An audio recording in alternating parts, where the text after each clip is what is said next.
तो आज हम पढ़ेंगे क्लास 10 इकोनॉमिक्स का चैप्टर 4 जिसका नाम है globalisation and the Indian economy.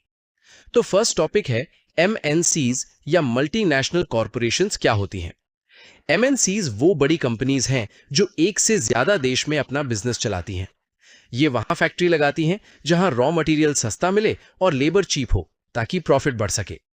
Local companies से रिश्ता, एमएनसीज इंडिया में आकर या तो लोकल कंपनीज को खरीद लेती हैं, जैसे कारगिल फूड्स ने परक फूड्स को खरीदा, या उनके साथ पार्टनरशिप करती हैं।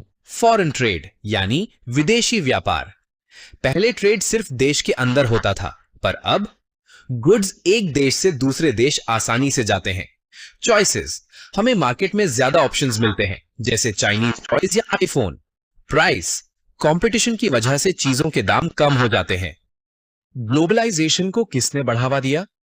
टेक्नोलॉजी, इंटरनेट, कंप्यूटर्स और मोबाइल की वजह से वर्ल्ड कनेक्ट हो गया है। अब घर बैठे यूएस की कंपनी के लिए काम किया जा सकता है।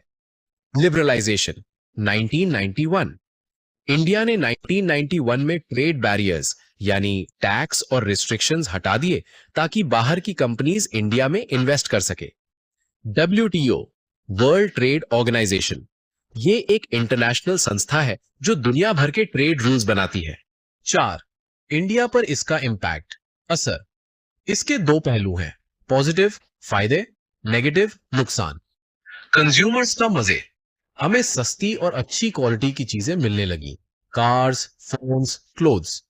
स्मॉल बिजनेस की टेंशन, छोटे प्रोड्यूसर्स जैसे खिलौने या बैटरी बनाने वाले एमएनसी से कंपीट नहीं कर पाए और कई बंद हो गए। नई जॉब्स, आईटी और सर्विस सेक्टर में लाखों लोगों को नौकरी मिली। वर्कर्स की इनसिक्योरिटी, कॉस्ट कटिंग के लिए कंपनीज अब वर्कर्स को कॉन्ट्रैक्ट पर रखती हैं, जिससे उनकी जॉब सिक्योर नहीं रहती। Top Indian companies, Tata Motors, Infosys और रैनबैक्सी खुद एमएनसीज बन गई। गैप बढ़ गया, इसका फायदा सिर्फ शहरों यानी अर्बन एरियाज और अमीर लोगों को ज्यादा मिला। 5, फेयर ग्लोबलाइजेशन, सही तरीके से ग्लोबलाइजेशन।